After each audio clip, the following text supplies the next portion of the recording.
ये प्रज्ञा की बच्ची हर साल क्लास में फर्स्ट आती है, लेकिन इस बार किसी भी हालत में मुझे फर्स्ट आना है और इसके लिए मुझे कोई ऐसी तरकीब सोचनी पड़ेगी कि ये क्लास में टॉप ही ना कर पाए। प्रज्ञा पढ़ाई में बहुत ही अच्छी थी, जिस वजह से वो सभी टीचर्स की भी फेवरेट थी। सभी टीचर्स उसी से बुक रीडिंग करवाते हैं। प्रज्ञा हर सुबह जल्दी उठकर नहा धोकर 8 बजे तक स्कूल के लिए रेडी होकर निकल जाती थी, पर आज उसे पेट में सुबह से कुछ चुभन सी महसूस हो रही होती है, जिस वजह से उसे काफी दर्द होता है। माँ, आज मुझे पेट में बहुत दर्द हो रहा है।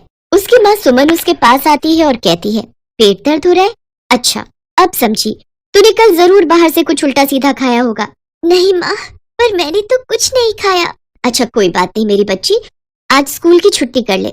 नहीं माँ, आज स्कूल में प्रोजेक्ट जमा करना है और मेरी प्रेजेंटेशन भी है, तो मुझे स्कूल जाना पड़ेगा। दवाई खाकर प्रज्ञा अपना पेट पकड़ते हुए स्कूल चली जाती है। क्लास में पहुंचने के बाद भी उसका पेट दर्द ठीक ही नहीं हो रहा था। पेट दर्द होने के कारण आज वो चुपचाप ही थी। उसे चुपचाप देखकर उसकी फ्रेंड निशा ने उससे पूछा, क्या हुआ प्रज्ञा, आज तो इतना चुप क्यों है और तेरा चेहरा भी बड़ा उतरा हुआ लग रहा है। हाँ, पेट में बहुत तेज दर्द हो रहा है, ना जाने क्यों, ऐसा दर्द तो मुझे आज से पहले कभी नहीं हुआ। तभी क्लास में इंग्लिश के टीचर आ जाते हैं। सभी बच्चे जोर से गुड मॉर्निंग कहकर उनका स्वागत करते हैं। आज क्लास में प्रोजेक्ट प्रेजेंटेशन का दिन है प्रज्ञा, आई होप तुमने अच्छे से तैयारी की होगी। जी सर। तो फिर यहाँ आकर बोर्ड पर अपनी प्रेजेंटेशन दो। बेचारी प्रज्ञा दर्द में तड़पती हुई बोर्ड की तरफ जाती है। तभी सौम्या उसे देखती है।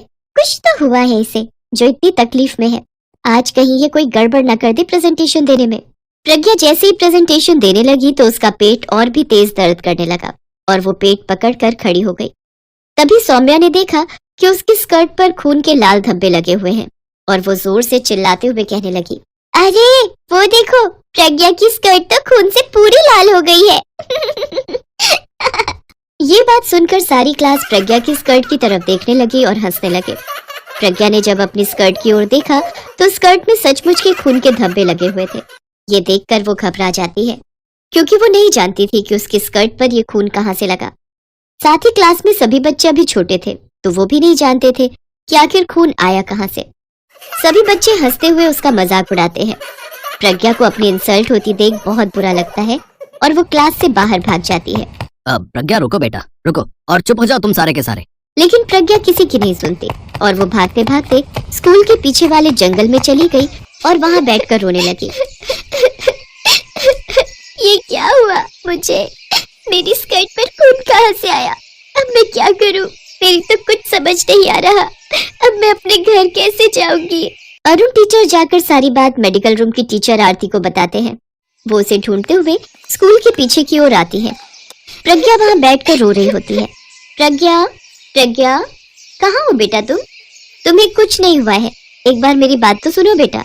आरती मैडम उसे ढूंढ लेती हैं और उसके पास आकर कहती हैं, प्रज्ञा बेटा, इसमें शर्माने और रोने वाली कोई बात नहीं, ये तो पीरियड्स है जो कि सभी लड़कियों को होता है। तुम मेरे साथ चलो, मैं तुम्हें एक चीज देती हूँ।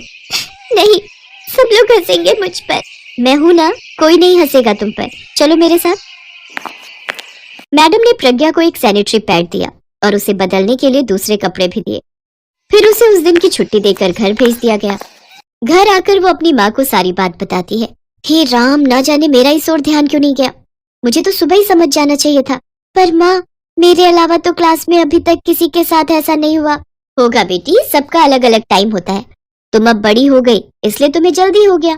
उसकी माँ ने उसे सब बहुत अच्छे से समझाया। अगले दिन जब वो स्कूल गई तो सौम्या ने उसका मजाक उड़ाते हुए कहा, अरे देखो तो, खूनम खून करने वाली प्रज्ञा मैडम आ गई। कल तो तेरे साथ बहुत ही अच्छा हुआ, तू है ही इसी लायक। उसकी बात सुनकर सारी क्लास उस पर हंसने लगी। इस तरह हर रोज वो उसका मजाक उड़ाने लगी। बात यहाँ तक आ गई कि प्रज्ञा को अब स्कूल जाते हुए भी डर लगने लगा और वो घर पर ही रहने लगी और रोती रही। क्या हुआ मेरी बच्ची को, जो दर्द में भी स्कूल जाने के लिए तैयार रहती थी, अब वो स्कूल जाना ही नहीं चाहती। प्रज्ञा का पढ़ाई में भी मन नहीं लगता था, जिसके कारण उसका क्लास में परफॉर्मेंस भी खराब होने लगी। उसके मार्क्स देखकर टीचर भी हैरान थे। क्या हुआ प्रज्ञा बेटा, अब तुम पढ़ाई पर ध्यान नहीं देती क्या? देखो तो कितने खराब नंबर आए हैं तुम्हारे। पता नहीं क्यों, अब मैं सब भूल जाती हूँ सर। बस यही तो मैं चाहती थी, अब मुझे फर्स्ट आने से कोई नहीं रोक सकता। ऐसे ही कुछ दिन बीत जाते हैं। उसके एग्जाम आ जाते हैं, लेकिन प्रज्ञा का ध्यान पढ़ाई में कम और इस ओर ज्यादा रहता था कि कहीं फिर से उसकी स्कर्ट पर खून के धब्बे तो नहीं लग गए।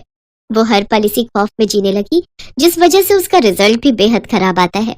और रिजल्ट खराब होने के कारण सौम्या क्लास में फर्स्ट आ जाती है। ये मैं फर्स्ट आ गई, मैंने उस प्रज्ञा की बच्ची को हरा दिया। ये वो खुशी के मारे फूले नहीं समा रही थी, लेकिन तभी सबकी नजर सौम्या की स्कर्ट पर गई, जिस पर खून के धब्बे लगे हुए थे। अरे वो देखो, सौम्या की स्कर्ट पर लाल खून के निशान। सौम्या अपनी स्कर्ट की तरफ देखती है। हे भगवान, ये क्या, मेरी स्कर्ट में भी खून के निशान, लेकिन ये मेरी स्कर्ट पर कैसे आए? वो शर्म के मारे क्लास से भागने लगी, लेकिन तभी प्रज्ञा ने उसका हाथ पकड़ लिया और कहा, रुक जाओ सौम्या, इसमें घबराने की कोई बात नहीं है। ये तो हम लड़कियों के लिए गर्व की बात है। हाँ सौम्या बेटा, ये सब नॉर्मल है और ये हर लड़की के साथ होता है। ये लो सैनिटरी पैड। चलो सौम्या, घबराओ नहीं, मैं तुम्हें वॉशरूम की तरफ ले चलती हूँ। सौम्या को अब अपनी गलती का एहसास हो जाता है और वो बाथरूम से बाहर आकर प्रज्ञा से माफी मांगती है। मुझे माफ कर दो प्रज्ञा, मैंने तुम्हारी इतनी इंसल्ट की और आज जब मेरा टाइम आया तो तुमने मेरा साथ दिया।